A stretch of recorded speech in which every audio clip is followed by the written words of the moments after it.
Appreciate the kind words. Thank you. Yep. So first of all, if I start, I know you have great a profile. I mean, you started your professional career from Colvis, a software house that is locally in Pakistan, and then you went to the Coders Lab. You work a lot for the community afterwards, and then we can see a gradual progress. I mean, you started from a local company, and then you really work hard. And I have also seen one of the posts you posted on Facebook that you really had tough days. You have gone through some tough days. You used to have like an apartment of single room, then you turn things off and you really work hard, and now you are in Mm-hmm. Sweden, and you have a job which is like dream for people in Pakistan and also people abroad. So that's something really we can really sense some algorithm you are following, and I really want you to share this that specific algorithm that you are following, and that actually made you achieve these things, and it actually made it easy for you to achieve these things. Mm. Yeah, that's a really good question. And I think as you mentioned, there is certainly an algorithm, and you learn that when you kind of explore it, try different things out, and then something works out for you. So for me, what has worked was initially I used to be quite worried about what's it going to be like, what's going to be the future, what job I'm going to be working with, and specifically that was the case because I was or I am the eldest son in the family. So obviously, when you are the eldest, there are some expectations from you that you're going to be sort of trying to change the lifestyle that we have already, or you're going to be sort of the exemplary person for the other siblings as well. Yep. But yeah, I think what I usually do, and I think it has worked for me perhaps naturally throughout the years, that I usually focus on the future, but it's sort of not too far.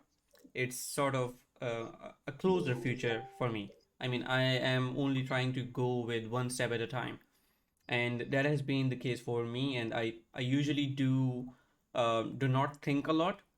What I do is I try to boil down to what's important and what's not, and then just focus on that one bit that I have to do, and not anything else. For example, even in the university, or even before, I mean, if I go far back to like school and college as well, I didn't used to worry about the exams or anything like that. I just knew how much I have to study to clear Yeah. something or to clear the exam, and not more. I mean, if I wanted, I could have topped my class, but I chose not to. And the So reason you for were not that, like the student having four CGPA. exactly, yes. I mean, I think as far as I remember, mine was 2.2 or something. Oh, And even having that, if you just take out the subjects which included programming, I always had like 80s and 90s in that because I was more interested in those. But like if we talk about project or subjects like social studies or business communication, I wasn't interested in those.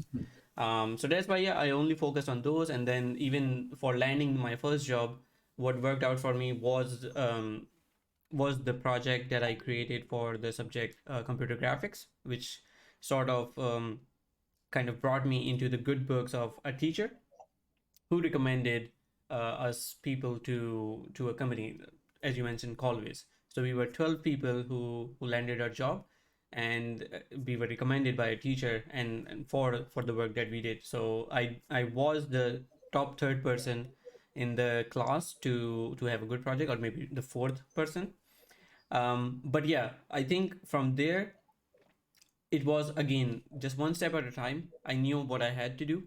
For instance, there was a certain bit of tension, as you might expect from people in university. Specifically, I mean, it's really it's all fun and games in the university. Like you can go and waste your time and meet yeah. different people in from different departments. But when like 50% of your batch already have jobs and you don't, then it becomes a problem. Yeah. So I think that was the case with us as And it well. actually motivates also to do something Exactly, great. exactly. So it can go both ways actually. It Yeah. could motivate you, or it could kind of depress you as well if you Yeah. take it too much on you. But yeah, that was sort of an alarming situation for me because I was like, okay, so I was in the section A, and in section B, there were at least 50% of the people who already had jobs. And you know, when those people come in your university who have jobs already, there's a different vibe going on. Like you Yeah. see them and like, hey, Yeah, I can oh, feel. this guy has a job. So yeah, I think what I started with was just focusing on, hey, I gotta get good at a technology which is right now in focus. And by that time, JavaScript was booming. It was a day when, or it was a time when I think there was Microsoft pushing JavaScript a lot because there was like Microsoft phone applications which started building on like C Sharp plus JavaScript. And then I kind of invested some time in that. I think in my final semester, I got my first job. And then yes, the algorithm from that point has been, or even I would say even before that, when before I got my job, what I knew I had to do is, even if I do a really small thing, I have to share it with the people. I have to come in the good books, and that is the algorithm that I have followed in whole my life. I mean, if I even if I'm in a class, when I was studying in a coaching, I used to ask questions. I used to stand out from the class, and that is what you need to do in order to land a job, in order to be within your, let's say, within your workplace. So one of the things that I remember uh, being talking about within my friends, and I used to have really good friends at school as well. So in the school and colleges, we used to say that you have to be a person that if you skip one day at your workplace or school, everybody notices that you Yeah. are not there.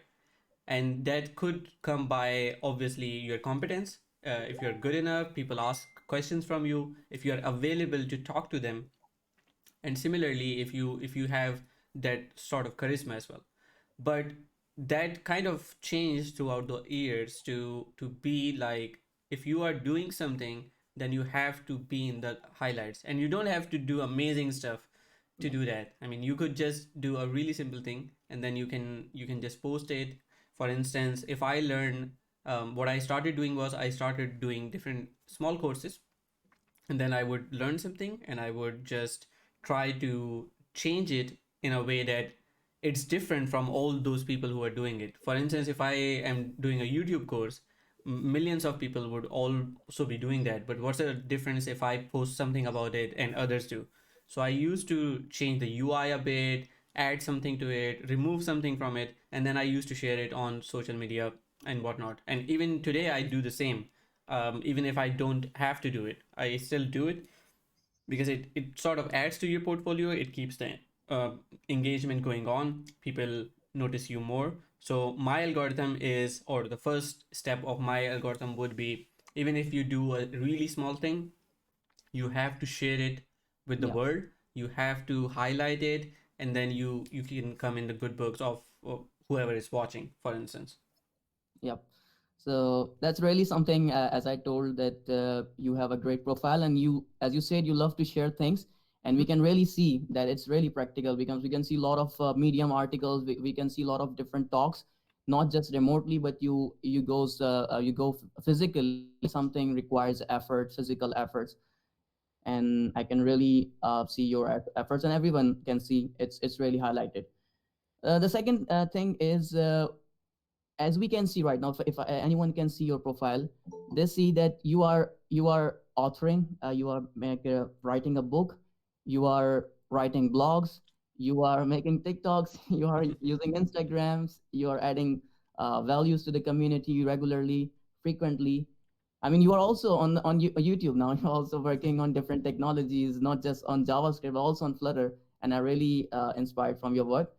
So how this is all happening? I mean, how you are managing the time? I mean, I don't have much time because I don't have much to do, but still I don't have time. But you are managing this whole thing very effectively and efficiently. So that's certainly an algorithm also over there. So I Yes. would like you to just share this also. So that's a good question.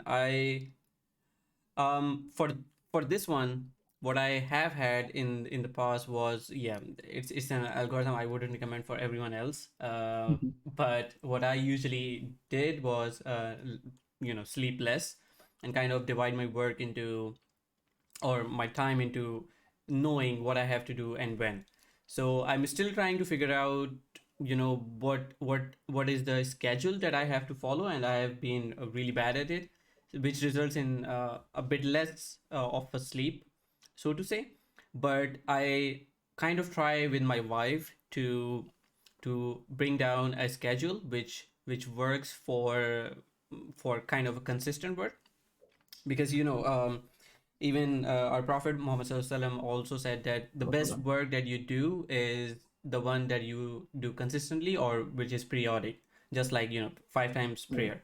So what I now try to do is to have an algorithm like, hey, I have to release one video in 2 weeks, then I have to write one article in about, let's say, a month, and so on and so forth. So what I usually do is I have a kind of slot in my day, which is about 1 to 2 hours, in which I do study. So one of the things that I really that pushes me to create content is I know that there are things to be created. So I think that's the first step. If you know that, okay, there's a bunch of things happening in, let's say, in the web world, then okay, I got to talk about this because I might not find it really easy to do so, which means that others might also not find it easy to do so. So, for instance, even yesterday I was working on the example that I'm going to be covering today in my live stream, which is about data structures and queue. And when I was working on that project, I found out that, okay, this is perhaps not the best way of serving a web application or sharing assets. For instance, if I have 10 projects and they have a similar CSS files, but they are different projects that I have to serve, how do I share this one file?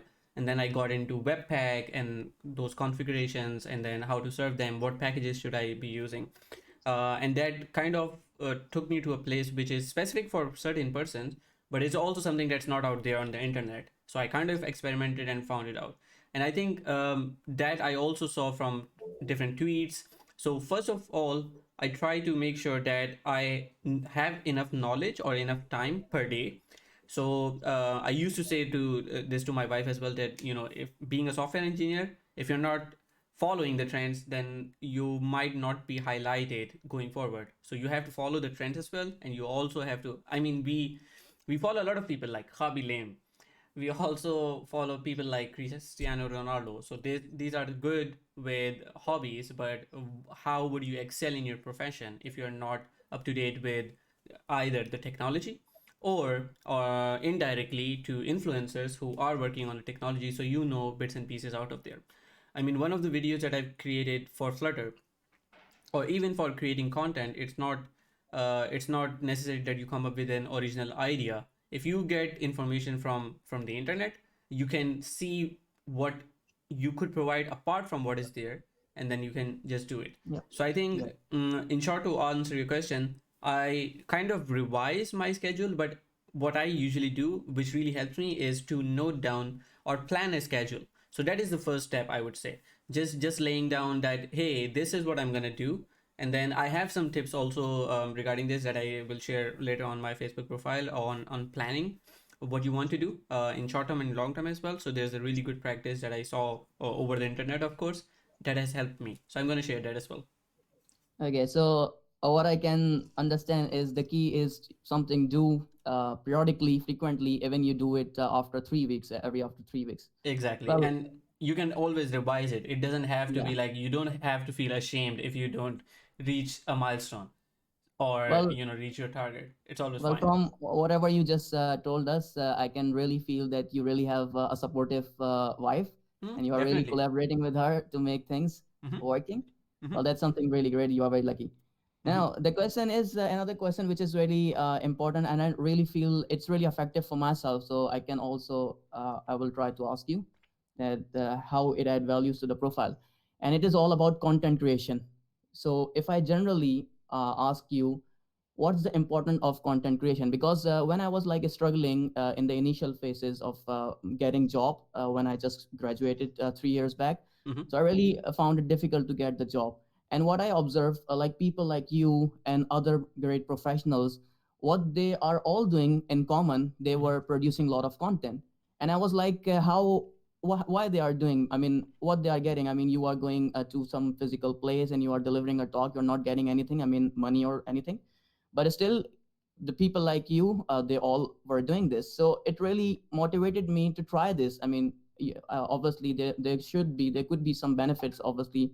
That is the reason why you and other people are making content. So how it actually add the values, and or what are the exactly the benefits that you can get after making content? Like, you can make videos, you can also write articles, anything in general.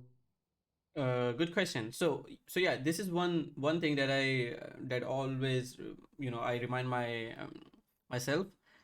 This is something that my mom used to ask me when I was in the initial phases of my career, like when I was in Colways and then I went to Coda Labs. So my mom used to ask me, why do you go, or why do you go to different conferences when they don't pay you, or why do you spend your weekend working on something, like day and night on preparing something? What is the outcome of it? And That's the I same question my mom also asked. exactly. So Why you make yeah. a lot of videos? Why you waste your time? Exactly. I mean, even if you talk about YouTube, this is something that it would come out eventually when you have Yep, monetization yep, and whatnot. But if you talk about just local conferences, because I used to, I think when I was in Pakistan, I have spoken to more than 50 conferences yep. in the span of like 4 years. And That's there huge. was no incentive. I mean, you could get chai and samosas from those places. You could meet And some different goodies. people. Exactly. But they don't pay you, right? And if you talk about the Western world, each conference or each workshop is like worth hundreds of dollars, and you get good money out of it. So yeah, I used to say to my mom as well that this doesn't have any benefit right now, but it's gonna be benefiting me in the near future for sure. And there's two things involved in that. One is the sort of hard work that you're putting in, and then second is the belief in Allah as well. So you have to Yep, make sure that whatever you're doing, you're gonna get reward out of it. And that's what happened. I mean, if I just talk about how content creation helped me, or how going to conferences helped me, it started with the Angular Pakistan meetups, where I went as an attendee. I spent 2,000 rupees for the ticket, and then I went there as an attendee, and then that was organized by Temples. And what they did was they sort of had this live stream going on, where you would see what's happening in the US in the NG-Conf, and then they would give you some exercise to do that as well. And again, as I said previously, that you have to make sure that you are highlighting yourself whenever possible. And that is one moment when it happened that they gave a task and everyone in the audience was doing it, and I did it first because I was experienced in Angular. So I did it first, and then I called out that, hey, I finished it. And whoever person who was on the stage, sort of organizing everything, he said, hey, come on the stage and show us what you did. And that was the moment where I was highlighted in front of not just people or students in the audience, but also there were a lot of recruiters in the audience as well, also like CTOs of different companies as well. So there were two benefits, right from there. One, I got into the members of Angular Pakistan, and then eventually I became the organizer of Angular Pakistan, which I could represent myself to in the world as well. That, hey, I am organizing this, and that added it to my portfolio. The second thing that happened was, after Coder Labs, I was recruited by Mashhood from Recursive, who was the first Google developers expert in Pakistan, not second Google developer expert in Pakistan. So I was working then with him, and then I got the idea from him that he was trying to become a GDE, and then I said, okay, I'm going to be trying that as well, and then for that I have to create content. So there was no monetary value initially in creating any content. I had to pay to go somewhere, and even it has happened in when I went to Malaysia with my company, IOMX, and we were there for, obviously, attending a conference, but also to enjoy. And while I was in one city waiting for a conference, my other teammates already went to an island and they were enjoying the water sports. And I was there like speaking and to a conference, and there were people from Firebase team from Google, and then I had this like 20 minutes talk that I had to do, and I had to pay obviously for my extra night myself, and then I had to pay for taxi, so I had to spend my time. But that particular moment led to another thing in the portfolio which progressively included in my portfolio, and then it helped me going forward with whatever I am today. So um, to your question, content creation is something that is absolutely important, even if you are not a software engineer, because it adds value. One, it adds value to your portfolio, so you can represent what you're working on, how good you are. Because right now in the market, everyone is good, right? How Yeah, would someone yeah, differentiate you with someone else? And this is a obviously. sort of a benefit for you. And the Yeah, second thing is that I always say that this is sort of a side business as well when you create content, because you could go in many ways. If yeah, you're creating YouTube videos, obviously you can get monetary value out of it. If you're creating content and it's unique, over time you can enable Google Ad on your website, and you can get monetary values as well. And if not, then you're also sorry, you're always creating more connections with the content you're creating. People start reaching out to you. I mean, people reach out to me on Facebook for work, on LinkedIn on work as well, on Instagram even on for work. So it's always good to create content. And it's and one thing that I didn't talk about is that when creating content, you learn a lot more than yeah, you would learn yeah, during yeah. your projects, because then you have to cover everything of that particular topic, and you have to answer questions about different things that people might ask as well. So to become good, I think content creation is one of the best ways you could go. Well, it really went great for myself also, because when I created my YouTube channel, and I created specifically started created videos on Flutter, I got not noticed by Flutter team itself, and someone who is actually a core member from Flutter team, Andrew Brogdon, he actually retweeted my tweet, so that really motivated me, and I really feel noticed. Yes. So that's something which actually not just motivates you, but it also creates connection with great people. Mhm. So another thing you talk about, like you are a GDE, and you Mhm. also you are GDE in Angular and web technologies. Mhm. So can you tell us what GDE actually is, and how it adds values to the profile, and what are the benefits? I mean, I don't think they give some direct benefit like some monetary things and stuff, but still people dream to be GDE. So what's the logic behind it, and what's the main benefit? Really good question. So yeah, again, this is one of the things that my mom asked about as well. What is the benefit of this? Um, because it's so first of all, what is a GDE? A GDE is sort of a badge that you get for being an expert, which means that Google acknowledges that we have evaluated this particular person, and we know that this is an expert in one of the Google built technologies. So a Google developers expert is an expert that is an expert in a Google built technology such as Angular, Android, Google Analytics, Flutter, TensorFlow, and you can name other technologies as well. So then the question is, how do you become a GDE?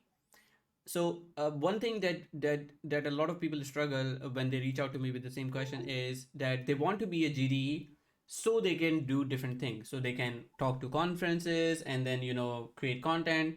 But the thing is that a Google developers expert is just a badge for an existing expert. So you have to be an expert already to get that Yeah, badge. Because if you're not, then Google will not acknowledge you as an expert. So it's just an acknowledgement. It's just saying that you are an expert. But Google, since Google is saying that adds to your portfolio and adds value to the acknowledgement as well. So to become a GDE, first thing, you have to be an expert. Second thing, you have to prove that you are an expert. yeah, yeah, Because if you are saying to me that I'm an expert, how do I know? So you have to have some proof of that, and the proof of that could be how many companies that you have helped with a particular technology. For instance, if we just talk about Flutter, if you have created tons of projects with Flutter and you have testimonials from your clients that hey, this person has created several projects for us, and this and this was the sort of impact of that one, then that adds to it. But this is sort of in a consultancy way. Google appreciates more when you have done an impact on a community level, which is the open source community, as well as if you have taught someone. So Google appreciates you writing articles, creating videos, talking to different conferences, if you are mentoring someone one on one. So these are the things that would help you in becoming a GD. Now, in order to share your expertise, as I said, articles, videos, conferences, talks, and workshops and mentoring. These are the things that you would want to do to kind of create a sort of proof that you're an expert. And what I used to do with this one was I used to create a Google Sheet, and then in that Google Sheet I had like dates, events, what I did, and what was the impact of that particular action. So I wrote articles, and then I could see on Medium how many views I've got in that particular article. Similarly, how many views on YouTube have I got for this particular video. So that whole proof, or all those records that I used to create on this Google Sheet, was what helped me in becoming a GDE. So what happens is that you cannot apply to become a GDE, but what you can do is that you can ask a Googler who is working at Google, or an existing Google developers expert or a GDE, to recommend you. And you can only get recommended from either of those. And then another important thing is that once you are recommended by either a Googler or a GDE, then what you have to do first is you have to fill a form which highlights all your impact, which means that you have to provide numbers. How many people saw your article? How many people viewed your video? If you gave a talk to a conference, how many people attended? If you did a mentoring session, how many people did you mentor? So you have to give numbers to Google. And one of the important things, or one of the things that can bring a lot of value, is if you have created an open source library, for instance, or if you have contributed to an existing open source project. For instance, one of the things I could do is that I could create a library which could get like 100 developers. It could get 1,000 developers using my library. But what if I contribute to Angular or Flutter core? So Angular is being used by millions of developers throughout the world. If I even fix one thing, that means my fix is going to be used by those million developers, right? Yeah. So one of the things that highlighted for me was I contributed to Angular core. I've contributed to Ionic core as well, and then I created a library when I was in Coder Labs called NGX Device Detector, which I first created for a project and then kind of open sourced it, and then it is now being used by I think it has more than 5 million installs, and then Wow. only on GitHub it is being used by 2,000 plus projects. That's Um, great. so yeah, that really added to the impact, because I was like, hey, my article was viewed by 1,000 people, but then my library is being used by millions of people. So you would want to do things like this to be a GD. Now, moving towards the benefits, in pandemic, it's not really visible too much. But first of all, the benefit is that you add this badge to your portfolio, which means that you have sort of a page on the Google side. So I'm gonna share mine in the chat right now. So you get your own profile page in the Google Developers Experts directory, which highlights what you're good at and your social media links as well. So if you're going for a job, if you're going for a freelance project, you can just share this link and say, hey, Google acknowledges my expertise and I'm one of the experts in the world. And when I became an expert in Angular, I think there were only 97 experts in Angular in the world. and that kind of highlights it, like because you're out of billions and billions of people, you're one of the 100 that are in the world. So first of all is the badge. Then the second thing is that Google sort of provides you opportunities for different conferences, different mentor meetups, and different sort of hackathons as well. So you get opportunities to go in those and then sort of do your thing, and then you add that to your portfolio as well, which helps you in jobs and freelance projects as well. So Google provides you opportunities out of the box. The third thing is that before pandemic, it was pretty awesome because you could travel to different countries to speak as well for international conferences. So Google also provides you incentive for that. What Google does is that if you have to speak at an international conference, Google can pay for your flight and also your accommodation throughout this period. I think it provides for up to 2 days, as far as I remember. But yeah, I mean, all you have to do is just get a passport and then just go and then take care of your food, because your flight and your accommodation has already been covered. So that's a really that's, I think, one of the biggest charms that I loved about being a Google developers expert. Then you also got some other benefits, like one of the really good benefits that I personally liked was to be able to communicate to the core teams. For instance, I get to communicate directly with Angular, and I've been working with Angular for more than 8 years now. So it's really close to my heart. So I can see what they are working on. I can give feedback to the new features. I can also test out the new versions early. And since I'm communicating to the expert, that again adds to my information overall to see, hey, this expert is going to talk about this particular topic, and they are now focusing on, let's say, performance. So I can also look into performance and see what I find out of it. So yeah, that's one benefit as well, that you connect to the core teams. And then finally, I think there are some small benefits, like they provide you coupons for different products. For instance, there was a time where we got license of JetBrains, so we could have WebStorm and other tools as well for free as well. Then there are certain times where they also support you for content creation. For instance, recently I was or kind sort of they provided us a form where we could fill and say, hey, we are trying to create better content, and we would need help in either, let's say, coaching. So we could get really good online video creators to tell us how to create good content, and also in terms of hardware as well. For instance, this mic that you see, this is sort of sponsored by the experts program, because I asked them that I'm looking for a better mic, and then they sort of sponsored it. So yeah, those are the some of the benefits, but there's a catch also. I mean, they're providing you a lot of these things. Then there's a catch that there are some expectations from you as well. One of the Yeah. expectation is that if you are an expert, then you are supposed to share the information from Google to others. So you have to keep contributing. Otherwise, within a year, if you don't have any contributions or activities, then you no longer have the GD title. Yeah, obviously there should be some reason for Google to support you. Of course, it is. Okay, and there is another great thing which I forgot to actually mention, that you recently, before the pandemic, you recently delivered a talk in Google itself. So how was that experience? Oh, that was amazing. So I think that was that has a funny story as well. And the funny story is that I tried 3 times to go to the US, different years, and once for NGCon, then for being a GD. One of the benefits, as you mentioned now, one of the benefits is that you get free access to the Google events like Google I/O, Google Developers Expert Summit, Google Chrome Summit, or Chrome Dev Summit. So I tried to go to the US, but I failed.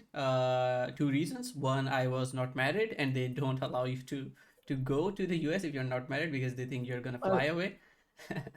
um, and yeah, I think So that's the reason to get married early. exactly, yes. Always get married early. So I think So, that are you now regretting? no, not at all. I mean, I could have gone, but yeah, I don't usually look at the past regretting anything. So I was happy the fourth time when I applied. I was married, and then I also had this job at Klarna, so I didn't get here back then. but I just got the offer, and then I had the card, or the residence card from here. So that added two different strong points to my application. That hey, this guy's married, so he's not gonna fly away, and he already has a job in Sweden. So yeah, he's not gonna be roaming around in the U.S. But essentially, that was the first time that I went to the US and it was, I think, Chrome Dev Summit. And the good thing was that was not only I was traveling first time to abroad, especially to the US, to attend the conference, but I also spoke at the conference, and this was again amazing. I think it's just about taking the step, because I was obviously nervous that I'm going to be speaking at Google in front of a Yeah. lot of people, and even now, if I talked in front of a lot of people, I kind of shake a bit. That has not gone away since, even after tons of talks. Yeah, it's So normal.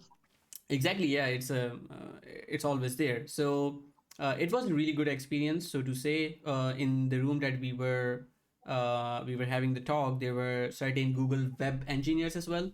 And then I gave a talk about then trending topic, which was portals, which is still being worked on. It's still new, and I kind of did a research and created a demo out of it, and I got really good response from the web core team, and also from the Angular team. I think it was Minko who I talked about, and I implemented my example of that particular feature, which is called portals with Angular. So it was kind of best of both worlds. So it was a really good experience being there, and then talking at such a good place. Well, that's great. Well, at the last, because we are just moving towards the last few things. Mm-hmm, So I have a question for young students, because I'm also associated with the teaching stuff. So normally, a student from university, some local students approaches me, and they ask a question that from which technology we should start working. I mean, when they see you and people like you, some great professional, they can see like you are working on Angular, and someone working on Android or any other thing like Flutter. mm-hmm, So they actually want to start from the same thing because they admire people. mm-hmm. So what you will advise the student who just came into the university, who just came into the new world, so how they should proceed and how they can progress, and eventually they can be like you or someone else. Yes. So I think one of the things that we have to understand, and it took me a lot of time to understand this as well, is that being a software engineer doesn't associate with or strictly with a particular language or technology. Yeah. It's more about how you solve problems, because if you do it in one language, it's pretty easy to do it in the second one. And it's sort of the experience when we talk about software engineers is what problem they solved and how did they solve it. So those are the two important things that you do, and that's basically called experience, because the next time you're going to do the same thing, you already know about what's the solution of this one. So in terms of language, I think it depends. If you're on the web, you have to absolutely learn JavaScript. Even if you are going to be working with, let's say, backend for a while, there would be a point where you would touch JavaScript somewhere. So start with JavaScript, since I believe personally it's the easiest language to learn, because it has a lot of freedom, a lot of community, a lot of tutorials in the world that you can use. And then if you are into mobile development, then you could either choose Android or iOS with Objective C or Swift, or if I mean, obviously, if you have a Mac and you can afford it. But if you want, you can use also Flutter, which is a really easy Yeah. language, highly being promoted by Google, being used in Google. So Yeah. personally, I think it's my personal opinion, but I am fond of the Google technologies, especially because of the community and the support, and the fact that they use their own technology within their own products, which Yeah. kind of shows the strength of it and the future of it as well. Because like if we talk about Flutter, Flutter is now being used in the Google mobile SDKs as well. And Yeah. now if we talk about Angular, Angular is being used in Google. For instance, if you use Google Flights, that is being used, that is using Angular. And even within Google, I got to know that when someone new joins Google, they go through an onboarding process, and that whole onboarding process, or the application for that, is also built with Angular. So yeah, I would recommend either starting with JavaScript, being the easiest language, or if you are more interested in Android or iOS or a particular language, just start with it. Because when I started, I was being told that hey, PHP is gonna end in 1 year, and then Yeah, it's an absolute language, and and even we now are it's still being used. listening the same thing right now. Yeah, exactly, and it's still being used. I mean, forget PHP, Fortran, COBOL, they are still being used, and I'm not sure if you know, but COBOL is right now the highest paid language Oh, if you are a software engineer. So if you want to make money, learn COBOL. well, that's something really new. I didn't know. Hmm. Well, I have a few last things. I just want you to quickly answer because we are just running out of time. If you can see my screen, let I me can. know. So, which one is you, A or B? I'm the B one. Oh, that's right. Well, that's the normal case, and I prefer also B because I think personally that A takes more space when you have a lot of uh, number of lines. Yes. Well, the second thing is this image, which is sort of a meme, but from everything which you just told us, it really looks the reality. I mean, that's the normal life of the software engineer. Like they just code, eat, and then sleep. So, is that the case for you also?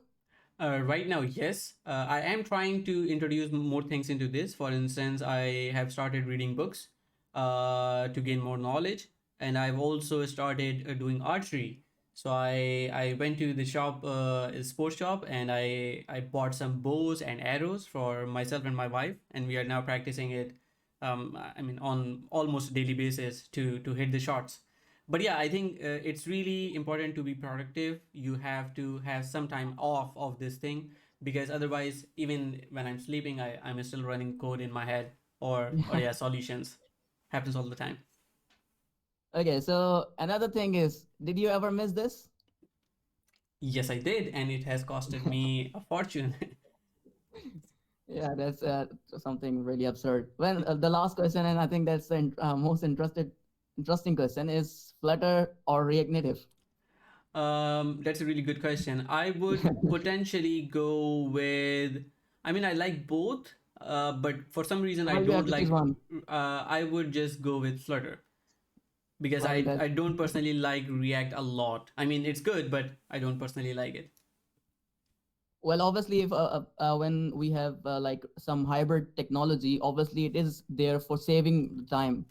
But I think in if we compare in terms of development speed or all Exactly. the other stuff, the easiness, well, then obviously we prefer Flutter because there's totally one language you just have to follow and that's all. Well, Exactly, and that it's more about, for instance, the types as well. So React doesn't provide you the type safety out of the yeah. box, where so it in bigger projects it becomes a mess Yeah, if you don't and handle there it. not just type safety, but there are tons of other Exactly. stuff that you can compare, and Flutter totally nailed it. Well, Yep. we have some questions. You can see in the messages if you can reply those. Yes, sure. So I'm a third semester UBI student with learning DSA next semester. Any suggestions? What should I learn along with data structures and algorithm? Also studied OOP this semester, but didn't get understand well. All right. So one of the tips I can give you is just watch different YouTube tutorials. I wouldn't call university the best medium to learn, and the reason is obvious. I don't have to speak about it, but yes, I think there are tons of YouTube videos that could teach you data structures and algorithms. If you want to practice, you can join my live streams as well. There's going to be one right after this meeting. But yes, the idea is just to learn from different places, and then incorporate it or practice it and do it in the code, because if you just read it theoretically you wouldn't understand it much, but if you just do it with the code you will see how it's going throughout, and then you learn more. React Native to the moon, of course. Bas karo bhai framework, okay. JSON parsing is so easy in React Native. It is definitely, but there are more things than JSON parsing, of course. The community support and the plugins as well. If I want to make a switch from custom WordPress development to React, so which path should I take? Please give your suggestion. I would highly recommend, Abdul Basit, that you follow a tutorial which helps you build something, and take Yeah. one that isn't too long, like 5 or 6 hours. If you go to YouTube, there's a really good channel called Academind, who usually creates crash courses for different frameworks and technologies. And what he does is that he goes through different topics and also makes you create something. So I would highly recommend that you pick a crash course for React in which you are building something and then do it. So once you have completed that course, that would be absolutely helpful for you, and then you'll know what to do, and then it's all about a matter of practice and then trying it out with different projects. But it's not difficult, just take one step at a time. Well, that's really great. And if we have like some other questions, I don't think so. So it's, I guess, so we have another question. DSA implementing in JavaScript is fine or go with CPP? Good question. So data structures and algorithms, they are usually not bound to a particular language, or they can be converted into code for other languages as well. For instance, I recently shared an algorithm called the Kant's algorithm. It's on my YouTube channel as well, and it's a really good one for a particular case as well. And what I'm teaching in the data structure and algorithm live streams is also with JavaScript. So if you join my live stream right after this meeting as well, you will see how we easily implement in JavaScript and how we can get benefit out of it as well. Mm,